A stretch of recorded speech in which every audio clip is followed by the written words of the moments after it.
नमस्कार, मैं हूं आपके साथ मयंक। आज 27 तारीख है, जंग का 28वां दिन और पिछले 24 घंटे के और खास तौर पर रात के क्या अपडेट्स हैं वो मैं आपके सामने लेकर आया हूं।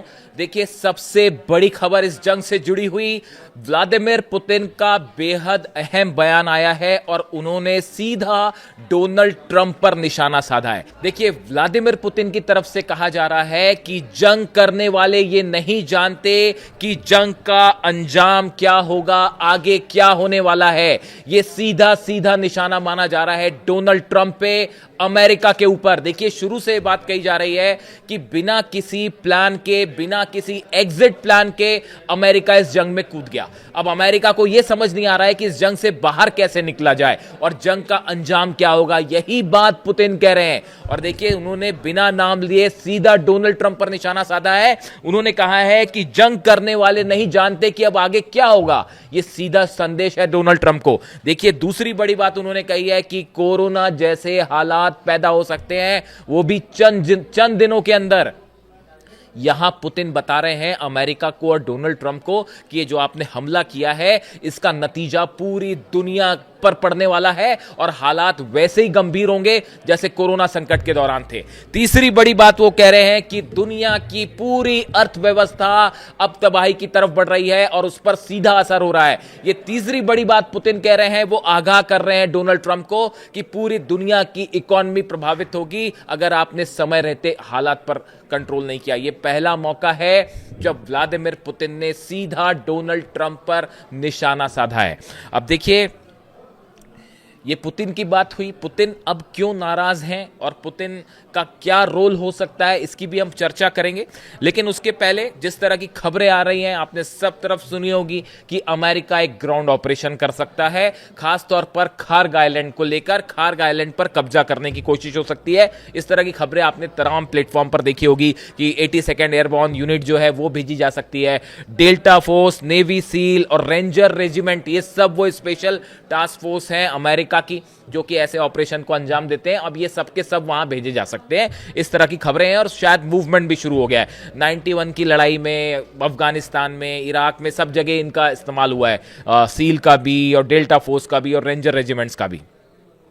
लेकिन सवाल ये है कि ये ऑपरेशन होगा कैसे। देखिए, एक बात तो ये है कि चीन और रूस की तरफ से ऐसा बताया जा रहा है सोर्सेस से कि एक बड़ा इंफॉर्मेशन दिया गया ईरान को, एक खुफिया जानकारी दी गई और ये पूरे डिटेल साझा किए कि कैसे अमेरिका यहां पे ऑपरेशन कर सकता है। ऐसी खबरें हैं, सोर्सेस से ही खबरें हैं। अब ये कोई पुख्ता बात तो सामने आएगी नहीं, लेकिन जो एक्सपर्ट्स मान के चल रहे हैं कि रशिया और चाइना की तरफ से एक खुफिया रिपोर्ट भेजी गई है, ईरान को दी गई है और उसमें ये पूरा डिटेल है कि किस तरह से अमेरिका खार्ग आइलैंड पर ऑपरेशन कर सकता है।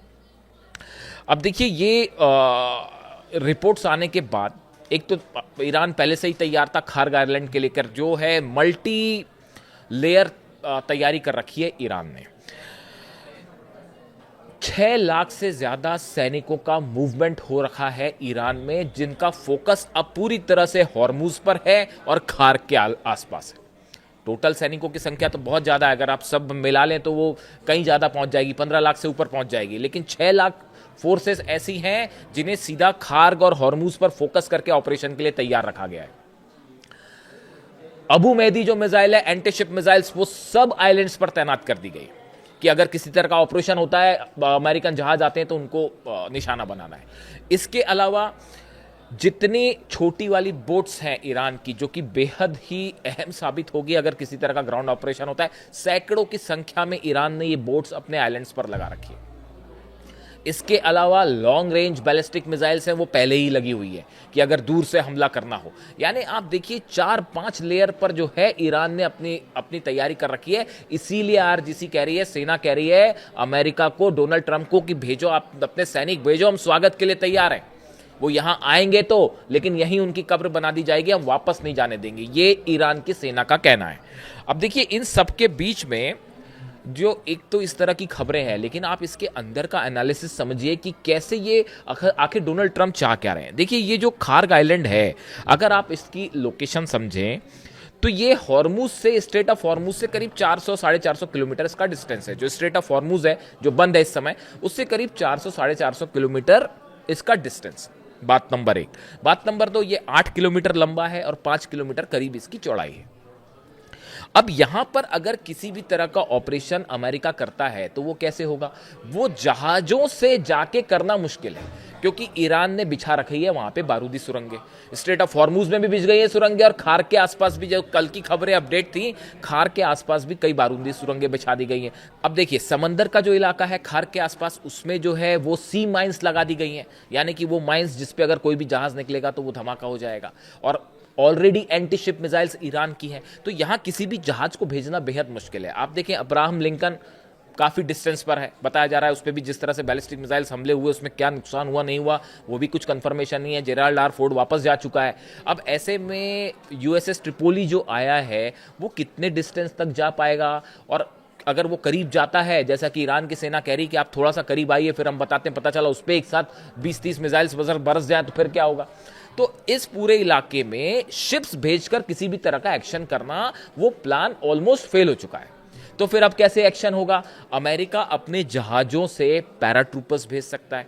ये जितनी फोर्सेस के नाम बताए हमने आपको, चाहे डेल्टा फोर्स हो, नेवी सील हो या रेंजर रेजिमेंट, इनको आपको पैराट्रूपर्स के जरिए, पैराट्रूप्स के जरिए आप जो है पैराशूट्स के जरिए नीचे भेजेंगे। खार्ग आइलैंड पर उतर रहे हैं, तो खार्ग आइलैंड पर अगर इस तरह का ऑपरेशन करते हैं तो आपको ये बात समझनी पड़ेगी कि जब भी इस तरह से कोई फोर्सेस नीचे उतरती हैं तो उसको मेन लैंड से बैकअप दिया जाता है। यानी खार्ग देखिए, चारों तरफ से उसमें पानी है, समंदर है। अब उस पर अगर आपने पैराट्रूपर्स उतारे तो अमेरिका को बैकअप चाहिए होगा आसपास के इलाके से। अब हॉर्मुज तो बंद है, हॉर्मुज से तो जहाज ना जा सकता है, ना किसी तरह का कुछ जेट हो सकता है। ज्यादा से ज्यादा क्या होगा, आप एयर बम्बार्डमेंट करेंगे, उससे बात बनेगी नहीं। सिर्फ एयर बम्बार्डमेंट से आप अपने पैराट्रूपर्स उतार दें, उसके बाद फिर आगे ऑपरेशन कैसे करना है उसके लिए आसपास के बेस से कंटिन्यूअस सपोर्ट चाहिए होगा। अब वो हॉर्मुज से तो पॉसिबल नहीं है। तो फिर इस हालात में क्या मामला है? इस हालात में कुवैत और इराक, देखिए कुवैत वो जगह है जहां से सिर्फ 25 किलोमीटर डिस्टेंस है खार्ग आइलैंड का, तो कुवैत और इराक बेहद अहम हो जाते हैं। अब आप देखिए, ईरान ने सबसे ज्यादा जो बेसिस को उड़ा दिया अमेरिका के, उसमें नंबर 1 है कुवैत। सबसे ज्यादा कुवैत पर हमले हुए। अब आप समझ रहे हैं कि क्यों ईरान ने कुवैत पर पहले हमले किए, वहां अमेरिकन बेसिस को तबाह कर दिया, रडार्स उड़ा दिए गए, जितने डिफेंस सिस्टम थे वो उड़ा दिए गए, वहां पे थाड लगा था वो भी तबाह हो गया। ईरान पहले से ये बात को समझता था कि खार्ग पर अगर हमला होता है तो कुवैत से अमेरिकन फोर्सेस आने की कोशिश हो सकती है। उसने पहले ही वहां के सब जो है बेसिस तबाह कर दिए। यानी कुवैत से किसी तरह का ऑपरेशन करना बेहद मुश्किल, और उस पर नजर भी है। बात नंबर 1। बात नंबर 2, आप देखिए इराक में क्या हाल है, आप देख ही रहे हैं। वहां जो जितने अमेरिकन बचे हुए हैं, घिरे हुए हैं, काउंसलेट पर लगातार हमले हो रहे हैं, और जो ईरान के समर्थित संगठन हैं वो अलग हाहाकार मचाए हुए हैं। तो इराक से ग्राउंड ऑपरेशन करना अपने आप में बहुत मुश्किल, वहां तो छोड़ छोड़ के भाग रहे हैं। तो देखिए कितनी प्लानिंग के साथ ईरान ने इराक को न्यूट्रलाइज कर दिया और कुवैत को, कि इन दोनों जगह से अमेरिका इसको बैकअप ना कर पाए अपने पैराट्रूपर्स को। अब आगे बढ़िए, और किसका अहम रोल हो सकता है? अब इसमें अहम रोल हो सकता है यूएई का और सऊदी का। ये जो यूएई पर फिर से हमले शुरू हुए, कल आपने देखा अबू धाबी पर मिसाइल्स गिरी, क्या आपने ये सोचा कि अचानक से फिर क्यों यूएई निशाने पर आ गया है? कल फिर इस तरह की खबरें थी कि सऊदी के ऊपर ड्रोन्स दिखाई दे रहे हैं, सऊदी को भी एक प्रकार से वार्निंग दी गई। तो ये हमले क्यों हुए फिर से? देखिए, अभी पिछले कुछ दिनों से इजराइल पर हमले हो रहे थे। पिछले अगर 2-3 दिन की बात करें तो लगातार फोकस इजराइल पे था। बहरीन में हमले नहीं हुए, सऊदी में हमले नहीं हुए, यूएई पे हमले नहीं हुए। ईरान की तरफ से कहा गया आप अमेरिका की मदद मत करो, हम हमला रोक देंगे, हम आपको निशाना नहीं बनाएं। लेकिन आपने उनकी मदद की तो फिर आप भी टारगेट पे हो। तो ऐसा क्या हुआ कि कल अचानक अबू धाबी पर निशाना साधा जाने लगा, या फिर जो है दुबई के ऊपर फिर ड्रोन स्ट्राइक की खबरें आने लगी कि ड्रोन दिखाई दे रहे हैं? क्या ईरान ने ये वार्निंग दी है इन देशों को कि अगर खार्ग पे किसी तरह का हमला होता है, अमेरिका की तरफ से कोई ऑपरेशन होता है, तो आप मदद ना करें? समझ रहे हैं आप कि क्यों ये? मैंने भी काफी इस पे विचार किया कि भाई अबू धाबी अचानक क्यों सीन में आ गया, वहां क्यों मिसाइल मार दी गई, जबकि मामला तो अभी इजराइल पर फोकस था। उसकी बड़ी एक वजह यह हो सकती है।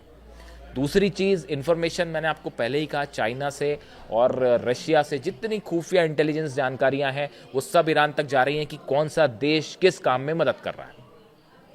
इसीलिए ये वार्निंग शॉट्स दिए गए अरब देशों को फिर से एक बार कि देखो, अगर किसी तरह से एयर मूवमेंट पर मदद की आपने तो फिर भयंकर हमले होंगे और फिर जो है आग लगेगी सब तरफ। अब ये एक बात हुई। दूसरी बात आप ये समझिए, यानी कुल मिला के हालात ये हैं कि ये एयरबॉर्न ऑपरेशन जो है ये आसान नहीं होगा अमेरिका के लिए। कई लोग तो ये कह रहे हैं कि ये ट्रंप का सुसाइडल मिशन होगा।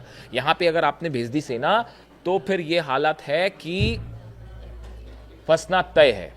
यानी देखिए, किसी भी तरह का यहां पर एक हवाई ऑपरेशन करना, पैराट्रूपर्स भेजना, ये ट्रंप के लिए बेहद खतरनाक साबित हो सकता है। ऑलरेडी ये कहा जा रहा है कि यहां पर सेना पहुंच तो जाएगी, लेकिन उसके बाद आगे आप क्या करेंगे, कैसे एरिया पर कब्जा करेंगे। अगर खाक पर कब्जा होता है तो आगे का प्लान ये है कि उसके जरिए आप खाक पर अगर आपने कंट्रोल कर लिया तो आप फिर हॉर्मूज कंट्रोल करेंगे। लेकिन अगर खाक पर किसी तरह से आपने सैनिक भेज भी दिए तो उसके बाद पहले तो वहां जंग होगी, उसके बाद फिर को हॉर्मूज को खोलना आसान नहीं है। वो 2-3-4 हजार सैनिकों का काम नहीं है। अगर कोई ये सोचता है कि 4-5 हजार सैनिक भेज के 6 लाख सैनिक तैयार हैं ईरान के, तो आप अगर 4-5 हजार सैनिक भेज के वहां पे किसी तरह का ऑपरेशन कर देंगे और हॉर्मूज को खुलवा देंगे, नेक्स्ट टू इम्पॉसिबल है। ये मिशन इम्पॉसिबल है, बहुत ही मुश्किल है इसको करना। अब इस सूरत में क्या ये होने जा रहा है कि एक और राय ये भी रखी जा रही है कि अगले 3 से 4 दिन के अंदर डोनाल्ड ट्रंप ये ऐलान कर दें कि हम जंग जीत चुके हैं, अब मामला खत्म, हम यहां से वापस जा रहे हैं। और उसके पहले पहले कुछ बड़े हमले करे अमेरिका, यानी थोड़ा फेस सेविंग। पूरे बेस तो तबाह हो ही गए, थार्ड सिस्टम उड़ गए, पेट्रियाट सिस्टम तबाह हो गए। अब तो ये अमेरिका के अखबार बता रहे हैं सब पूरी कहानी की कितना ज़्यादा नुकसान हो गया अमेरिका का। न जाने कितने सोल्जर्स मारे गए होंगे, कितने सोल्जर्स घायल हैं, वो नंबर सामने आएंगे। तो अब तो अमेरिका का मीडिया ये बताने लगा है कि कहाँ कहाँ क्या क्या नुकसान हो चुका है। जेरल्ड आर फोर्ड में आग लग गई, वो भी मैं आपको बताऊंगा जेरल्ड आर फोर्ड के साथ क्या हुआ था, वो कहानी बेहद इंटरेस्टिंग। तो अब देखिए, ये सब कुछ जो है, इसके बाद ये ऑपरेशन आसान नहीं होगा। और ये भी कहा जा रहा है कि जाने के पहले 1-2 बड़े हमले करके फिर निकल लें। ऐसी सिचुएशन में फिर फंस गए नेतन्याहू। जो मैं पहले कह रहा हूं कि इजराइल का क्या होगा, इजराइल के ऑपरेशंस का क्या होगा।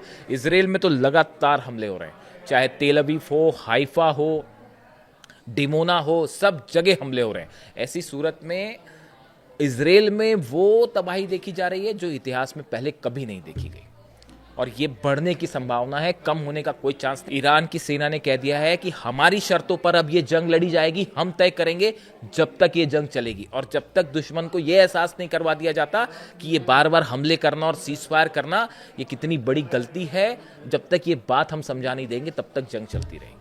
तो इस हालात में अब स्थिति ये है कि इजराइल और अमेरिका दोनों एक बड़ी हार की तरफ इस मामले में आगे बढ़ रहे हैं, जैसा एक्सपर्ट्स बता रहे हैं। इससे जुड़ा जो भी अपडेट होगा अब तक पहुंचाऊंगा। Thank you so much.